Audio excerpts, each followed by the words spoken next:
What's up, ladies and gents, and welcome back to our top 5 plays where your average summoner becomes a legend. Whether you're a longtime fan or you've just stumbled upon this channel for the first time, you've come to the right place to see extraordinary plays come to life. First on the list, we have Toxicstriker on Akali, who lives up to the name by striking toxicity into the souls of each enemy she encounters. But in all seriousness, this play has little to do with Akali being Akali, and it all really comes down to outsmarting the opponents. Trying to defend the pink ward, she jumps on Lee and chunks him down, using the speed up to dodge Sonic Wave, but then she gets kicked out of the shroud. Using her ult, she avoids the charm, but then Lee gets away, so she goes back invis and emerges with her ult, catching him off guard for the kill and reset on Shadow Dance. She breaks line of sight and jukes up, breaking line of sight again as she Qs while crossing over to meet the bug in the brush. By hiding behind Kha'Zix, all 3 charges of Foxfire lock on him, keeping her healthy enough to secure the double.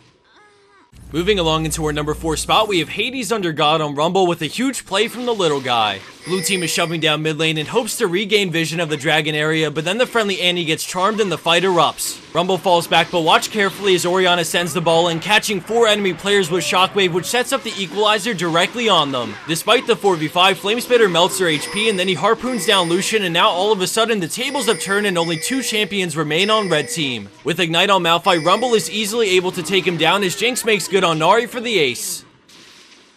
Our number 3 play takes us to Dragan with Keniti on Lee Sin, and big props to the rest of his team for helping make this happen. As the enemy team sit on Dragan, he waits patiently over the wall and then lands Sonic Wave on Fizz. He decides it's now or never as he goes flying in, getting the steal, and then he takes the lantern, bringing over one pissed off tree as the rest of the gang hops over the wall to follow. Lee Sin sponges up a ton of damage as both teams shred the opposing front lines, but Keniti somehow remains the only one alive after a close call with Nami. At this point, things have boiled down to a 2v2 as Corki falls back to his teammate while finishing Syndra with a final auto to make it a 2v1. Lucian keeps on fighting through the exhaust and then he dashes to avoid the bubble, and then out of nowhere Lee returns with the flash W to guarantee Lucian's life while securing the kill.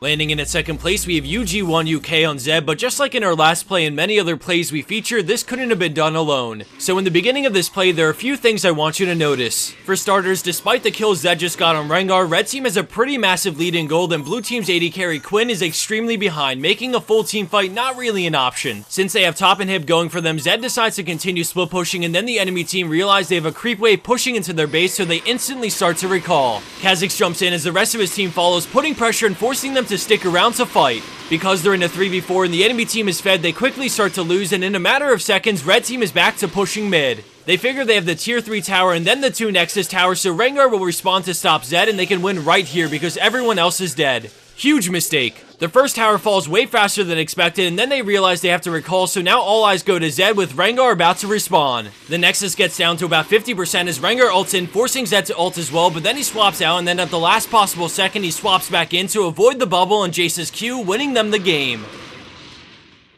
And for our number 1 pro play for this week, we have 123 kill you 123 on Sion with an epic engage. Behind in gold, the enemy team are looking to fight them, and then out of nowhere, Jarvan goes in. Sion sees an opening to counter-engage and goes for it, landing his ult as the arrow comes in, allowing for a massive 5-man decimating smash to knock up the entire enemy team. Blue team doesn't have a shot in this fight as they get wiped up without getting a single kill in return.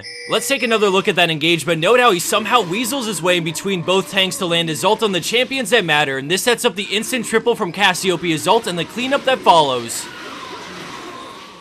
And for the bonus clip of the week, we have Lawlazor on Syndra, who rides the Thresh Express for the freebie. As this plays on, we have 5 free skill capped accounts to give out, and all you have to do to enter this giveaway is to drop a comment with your favorite play of this year. I know that might be a pretty hard one to pinpoint down, but I'm really interested to see what you guys think. I don't need summoner names or regions or anything like that because the winners get private messaged on YouTube, so all you have to include in your comment is what episode it's from and which play. For those wondering what exactly a skill capped account gets you, I put together a quick video that shows some of the features a full access account has to offer. In this example, directly from their site, I'm looking at a video guide from Pantsar Dragons, which is a well-respected challenger player, and he's breaking down what your goals are as Rengar throughout all stages of the game. Obviously you can't hear him, but he's going over each of these talking points, and then he follows it up with a bunch of in-game examples showcasing what he just spoke about. So not only do you get to hear him explain the theory, but you also get to see it in action, and that's something that really helps me digest the information. It's one thing to be able to read a guide 20 times, but to be able to see each thing broken down is a huge edge when it comes to really learning the content. Although I can't show much more, you can see the next section on Rengar goes really in depth on all the different combos, and again, it shows examples of when each combo is actually applied in a real game. You feel like you're getting a private coaching lesson from a Diamond 1 or Challenger player, and it's really cheap to sign up, so I definitely recommend giving it a shot. If you want to find out more or sign up, then head over to the description box or click on this annotation to go directly there.